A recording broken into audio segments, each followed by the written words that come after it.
Hello tout le monde, on se retrouve après plus de 2 mois d'absence pour vous raconter mon accouchement. Donc c'est une vidéo récit d'accouchement que je voulais vraiment vous faire parce que je crois que plus il y a de témoignages et plus on est préparé à ce jour si particulier, malgré le fait que je pense qu'on n'y est jamais vraiment préparé de toute façon. Mais bon, plus il y a d'informations à prendre et mieux c'est. Donc voilà, je suis avec bébé, donc il se peut que je doive couper cette vidéo pour revenir un petit peu plus tard. Donc voilà, je vais faire de mon mieux. C'est une vidéo qui n'est pas du tout préparée, elle est totalement spontanée. Je vais vous raconter les choses telles que je m'en souviens, comme elles viennent. Donc peut-être que ce sera un petit peu décousu, je m'en excuse. Mais au moins c'est un récit qui sera naturel. Mon terme était prévu le 18 novembre, donc le jour J, on va à la clinique le matin à 8 h pour faire un monitoring. Et après quelques petites analyses, on se rend compte que j'ai de la protéinurie et que j'ai de la tension. Donc on décide de me garder. Je n'étais pas du tout préparée à ça, je m'attendais pas du tout à rester à la clinique, sachant que je me sentais très bien. Je n'avais pas du tout prévu de rester là-bas. Pour moi, j'allais faire un monito et puis après j'allais rentrer à la maison comme si de rien n'était. Et ensuite, je pensais que j'allais revenir 2 jours après pour refaire un autre monito. Bref, on décide de me garder. Je ne m'attends pas du tout à rester là. Je ne suis pas du tout prête à monter en chambre, à être à la maternité. Même si c'est le jour de mon terme, voilà. Là, les choses se précisent vraiment. Et je commence un peu à paniquer. Donc on me monte en chambre. Et là, je m'assois sur la chaise et je bloque en fait. Je me demande pourquoi je suis là, qu'est-ce que je fais là. J'ai l'impression de pas du tout avoir ma place dans cette chambre parce que je me sens vraiment très bien. Et pourtant, on va venir me faire un relevé de tension, je sais plus, je me souviens plus trop, assez régulièrement. On m'apporte mon plateau pour manger. Enfin voilà, le séjour commence. Et finalement, on me dit que si les analyses sont bonnes le lendemain, je pourrais rentrer chez moi. Donc là, je comprends pas trop non plus parce que je suis quand même le jour du terme. Et si je rentre chez moi, qu'est-ce qui va se passer après?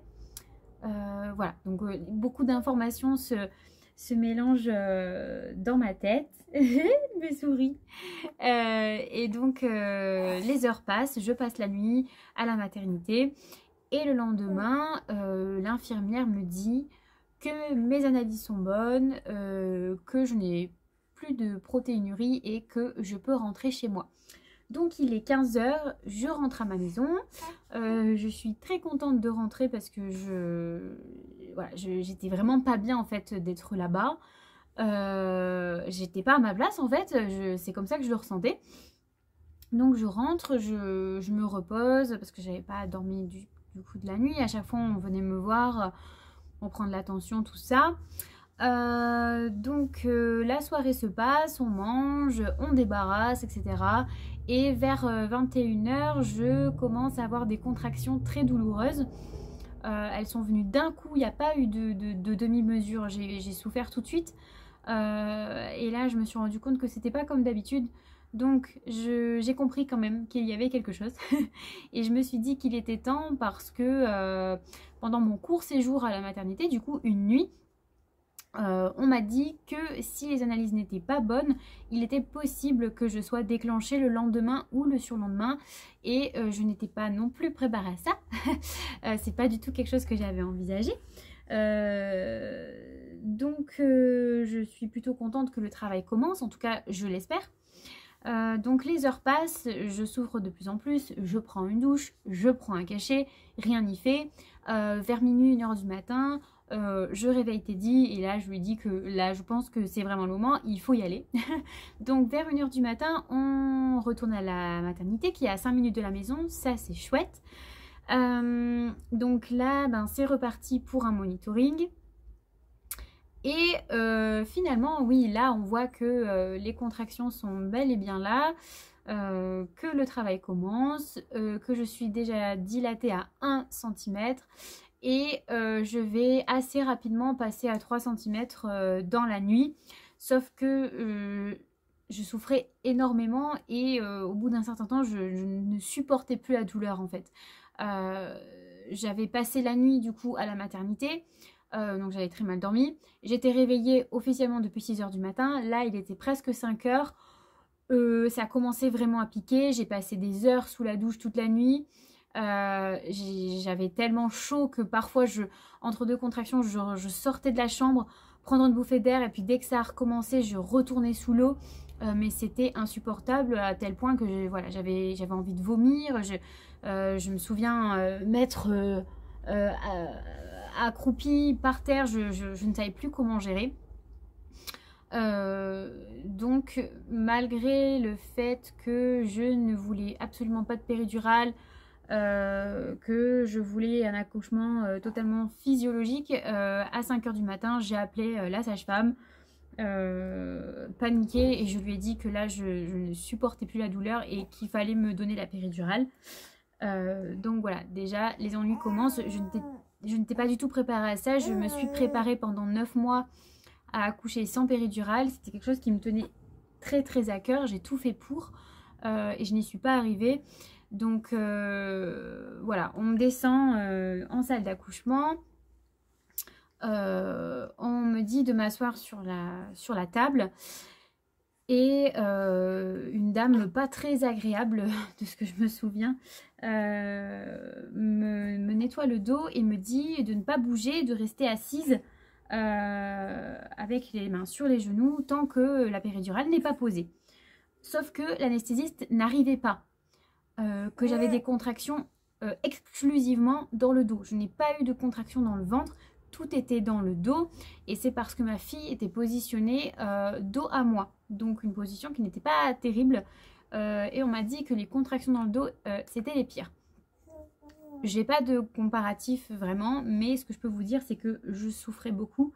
Donc je suis restée sur la table dans la position qu'on m'a dit de garder, sauf que j'étais totalement paniquée, j'étais vraiment littéralement en crise de panique parce que j'avais très peur de la péridurale. C'est pour ça que je ne la voulais pas. Je souffrais beaucoup, j'étais épuisée, ça faisait 24 heures que je n'avais pas dormi, sachant que j'avais eu aussi une nuit difficile juste avant, donc ça commençait à faire beaucoup. Et pendant que je souffrais, il y avait la sage-femme, et puis je ne sais pas si c'était une infirmière ou une autre sage-femme, bref, 2 dames qui étaient là pour s'occuper de moi, qui étaient à côté à 3 mètres et qui parlaient comme si je n'étais pas là. Et moi je souffrais, je pleurais, j'étais vraiment dans une angoisse assez forte, et de les voir discuter comme ça, comme si j'étais pas là, je me sentais encore plus seule. J'avais l'impression que de ne pas exister en fait, d'être totalement seule au monde dans ma douleur en fait, et j'avais besoin que quelqu'un vienne et me dise ça va aller, t'inquiète pas, ça va bien se passer, etc. Et j'ai pas eu ça à ce moment-là. Bref, l'anesthésiste arrive, on me pose la péridurale. Finalement, ça se passe bien. Je pensais avoir très mal pendant la pause. Je pense que c'est surtout ça qui m'angoissait. Et en fait, je n'ai quasiment rien senti. Donc, toute la crainte que j'avais eue avant, finalement, s'est avérée peu importante. Donc, on me pose la péridurale. Et puis, quelques minutes après, ça commence à faire effet. Je commence à me sentir beaucoup mieux. Comment vous dire, je me sens comme si je me réveillais en pleine nuit, dans une pleine nuit de sommeil, totalement détendue. Voilà. Tout mon corps était détendu, mes muscles étaient détendus, et donc du coup ma tête aussi, parce que là je sens que voilà, je vais pouvoir souffler quoi. Donc bon, une fois que c'est posé et que je me sens mieux, je me dis bon ok, c'est super. Finalement, c'est pas si mal que ça. Donc le temps passe, les heures passent, j'essaye de somnoler un petit peu pour me reposer. Donc à ce moment-là, il est 6 h du matin. Et puis au fur et à mesure de la journée, je recommence à souffrir de douleurs que je n'avais pas avant.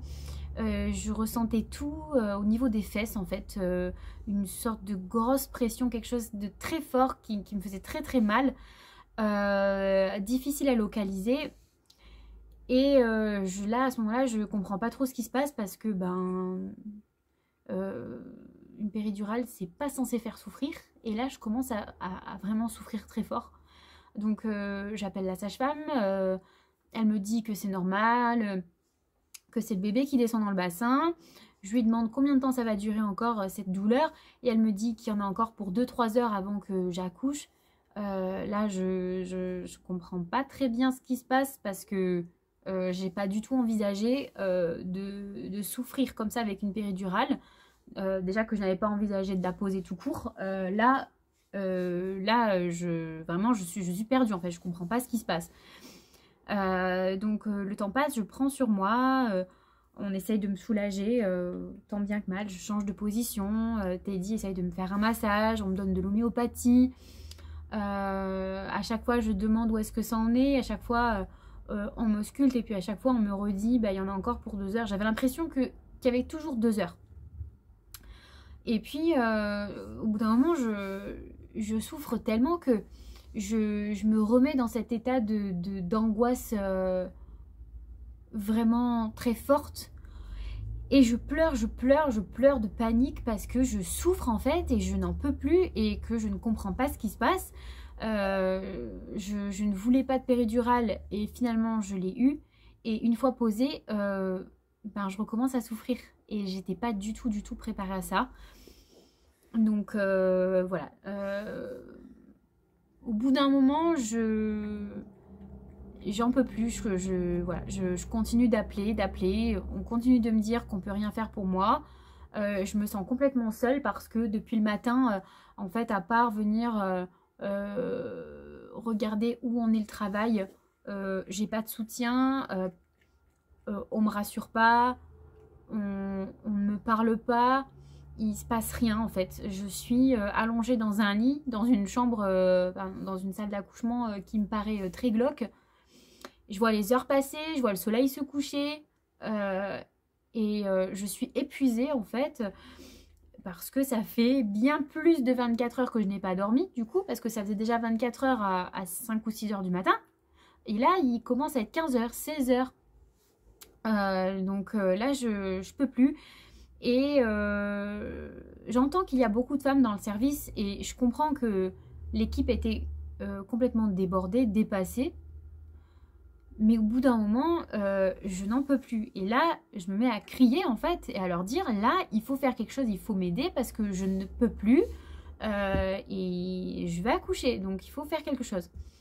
Donc après m'être un peu énervée, l'équipe vient, m'installe pour l'accouchement et je suis trop épuisée en fait pour pousser et le travail n'avance pas. On me dit que c'est bien, mais voilà, à ce moment-là, en fait, vous n'écoutez pas. Hein, la seule chose que vous pensez, c'est, ils me disent ça pour m'aider, mais en fait, ça ne m'aide pas.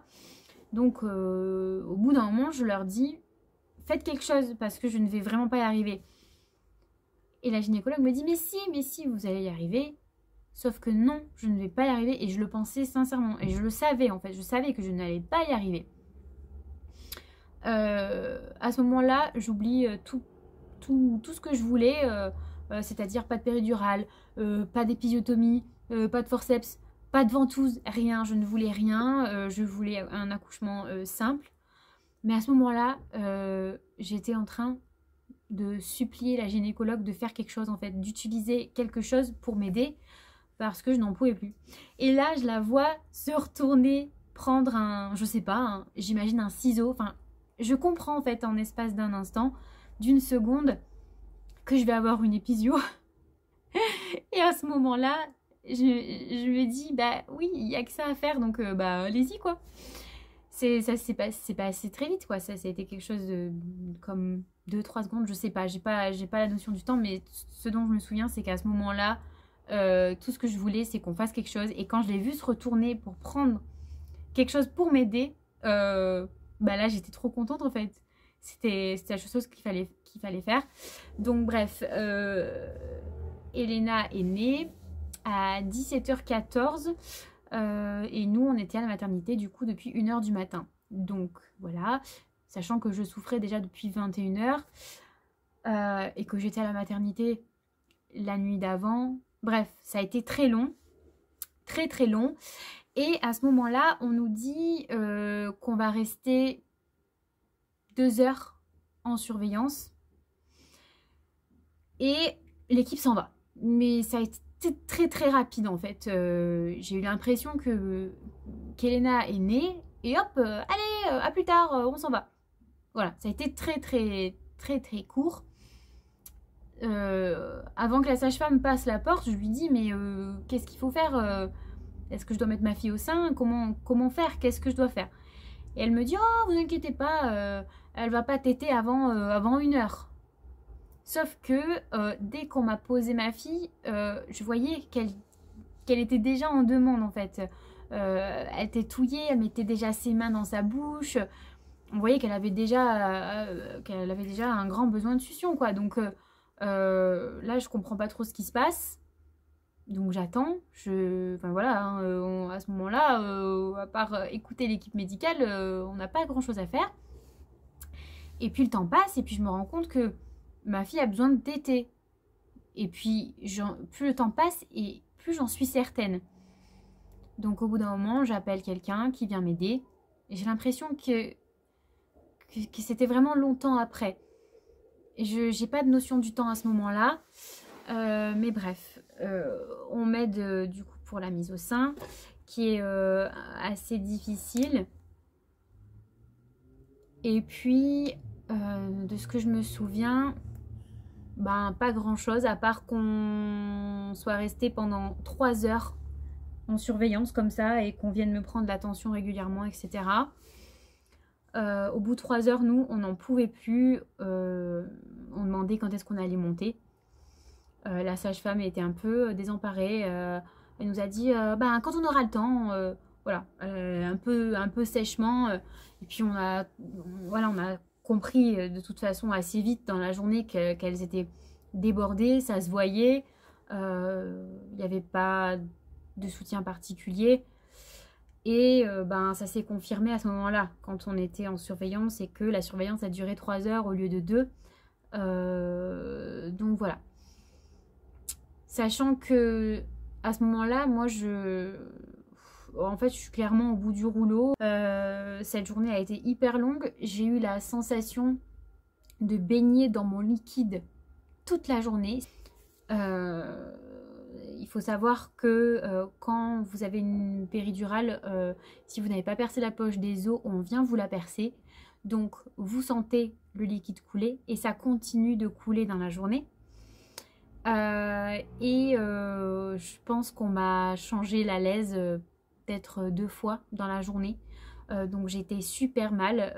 Vous imaginez avoir des règles abondantes toute la journée et ne pas vous changer. Voilà, ou avoir des règles abondantes et être allongé dans votre lit toute la journée et sentir que ça coule et être très mal à l'aise mais ne rien faire pour arranger les choses. À cela, vous ajoutez des jambes extrêmement lourdes, l'impossibilité de les bouger, la fatigue, un manque de soutien de l'équipe médicale, les heures qui passent, le soleil qui se couche, la peur, un projet de naissance du coup qui ne sera pas tel que vous l'imaginiez, et ben voilà. Ça crée quelque chose d'assez angoissant, d'assez choquant. Et moi, j'ai vécu cette journée comme un choc. En fait, je n'étais pas du tout préparée à une journée comme ça. Et pourtant, je peux vous dire que je me suis beaucoup préparée pendant ces 9 mois, que ce soit physiquement, mentalement.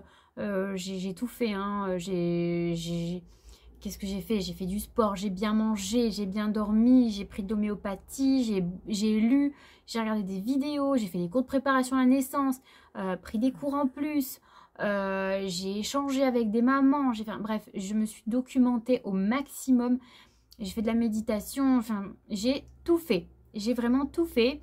J'ai bu des tisanes, enfin bref, tout ce que je pouvais faire, je l'ai fait, tout ce qui était sous mes yeux, je m'en suis servi et en fait, tout ça n'a servi à rien parce que tout ce qui s'est passé était loin de ce que j'imaginais, loin de ce qu'on m'avait appris. Bref, du coup, on nous remonte en chambre, il doit être 5, 6, 7, 8, entre 8 et 9 heures.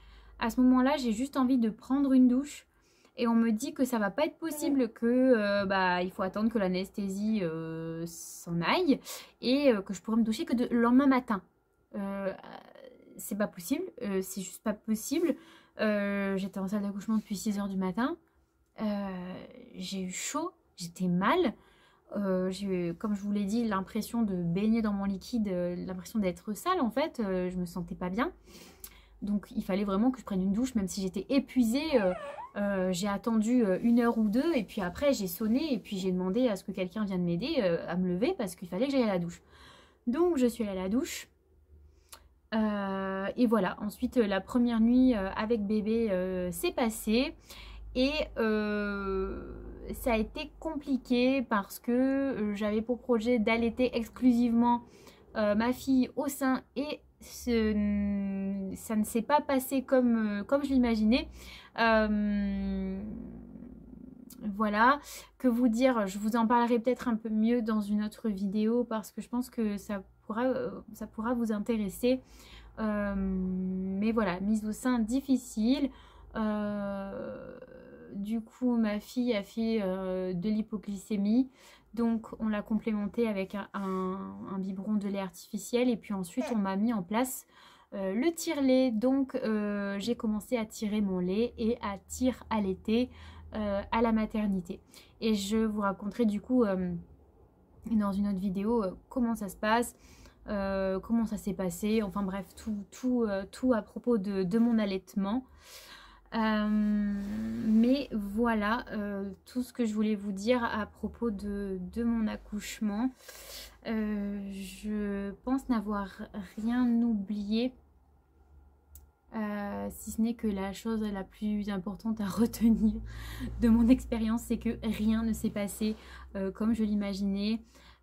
Donc je crois que se préparer c'est très bien, mais je crois qu'il est aussi très important de laisser les choses se faire et de ne pas avoir trop d'attentes parce que quand les choses ne se passent pas comme on le voulait, ça crée de la déception, ça crée un choc aussi. Et ensuite, c'est difficile de passer au-dessus. Voilà. Quand vous tenez à un accouchement physiologique, que vous avez des attentes très précises et que ce n'est pas possible, et c'est pas évident. Il faut savoir aussi que la fatigue le jour J entre beaucoup en compte. Je pense que si on était arrivé à la maternité le matin assez tôt, pourquoi pas, mais après une nuit de sommeil, je pense que déjà j'aurais été dans un autre état d'esprit. Voilà. Donc bon, finalement, ça s'est bien passé. Ma fille va très bien. Elle est née du coup le 20 novembre, à 2 jours de plus du terme. Mais bon, au moins j'ai pas eu de déclenchement et c'est tant mieux, sachant que le jour de l'accouchement, la gynécologue m'a dit qu'on m'avait laissé sortir la veille, mais qu'en fait il fallait pas, que les analyses n'étaient pas bonnes. Donc je ne sais pas ce qui s'est passé, mais on m'a laissé sortir alors qu'il ne fallait pas. Et donc si j'étais restée sur place, peut-être qu'on m'aurait déclenché dans la journée. Et ça aurait été bien dommage parce que quand je suis rentrée chez moi à 15 h, quelques heures après, le travail a commencé vraiment. Et donc voilà, c'est ma seule petite victoire, je pense, de cet accouchement qui a été assez difficile. Mais bon, voilà, il paraît qu'on oublie vite, je sais pas. Mais bon, le plus important, c'est que ma fille va bien, je vais bien aussi, je me suis très bien remise de cette épisiotomie. Et d'ailleurs, je dois vous dire que quand je suis sortie de la maternité, on m'a donné les ordonnances, sauf qu'on ne m'a pas donné d'ordonnance pour soigner ma cicatrice d'épisiotomie. Voilà. Je suis allée chez le gynécologue le 19 janvier, donc quand même 2 mois après avoir accouché. Et il s'est rendu compte que je n'avais pas eu mon ordonnance pour avoir ma crème. Voilà. Donc bref, passons. On a fait le choix de faire cet accouchement dans une clinique privée pour avoir plus de proximité et un service voilà, plus proche de nous. Et il y a eu des petites choses comme ça qui m'ont beaucoup déplu. Le service en chambre était top, toutes les sages-femmes étaient top, les infirmières, enfin tout s'est très bien passé. Par contre en salle d'accouchement, pour moi ça a été un vrai calvaire. Les filles étaient complètement débordées en sous-effectif, donc bon, c'est pas vraiment de leur faute, hein. Elles ont fait comme elles ont pu. Je pense pas que ce soit idéal pour elles de travailler dans des conditions comme ça avec des femmes qui souffrent et de ne pas pouvoir les soulager et de ne pas pouvoir les soutenir comme elles voudraient. Mais voilà. Et ben et cette ordonnance de crème que je n'ai pas eue, bah c'est un peu voilà, bref, j'étais plus à ça près quoi. Et puis bon, 2 mois plus tard, de l'eau a coulé sous les ponts. Mais voilà, ça peut arriver. Je pense que je vous ai tout dit. Peut-être que je vais me rappeler de certains détails après. Mais c'est pas grave, je pense que dans l'essentiel, le message est passé. Le plus important pour moi à vous dire, c'est préparez-vous pour l'accouchement, prenez des informations, prenez des témoignages, surtout des témoignages en fait, parce que l'expérience de chacune, c'est ce qui va vous enrichir au mieux. Renseignez-vous sur toutes les possibilités qu'il peut y avoir le jour de l'accouchement, mais n'ayez pas trop d'attentes parce que si les choses ne se passent pas comme vous le voulez, ben vous allez pouvoir, enfin vous allez être déçus quoi. Mais bon, bref, j'espère que ce témoignage vous aura été utile. Si vous avez des questions à me poser sur mon expérience ou même sur autre chose pour préparer un nouveau sujet de vidéo, n'hésitez pas. J'ai envie de vous partager plein de choses sur la maternité en général, sur ma maternité, parce que ben, je crois qu'on est un peu seul en fait quand on sort de la clinique. On a été beaucoup suivis pendant longtemps. Et puis tout à coup, plus rien.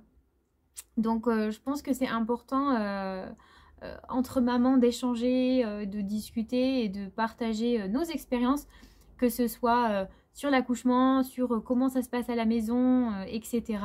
Donc n'hésitez pas, si vous avez envie de discuter, vous pouvez me laisser un petit commentaire ou me retrouver sur Instagram. Tous les liens sont dans la description. Et voilà, si cette vidéo vous a plu, n'hésitez pas à lâcher un petit pouce bleu. À bientôt!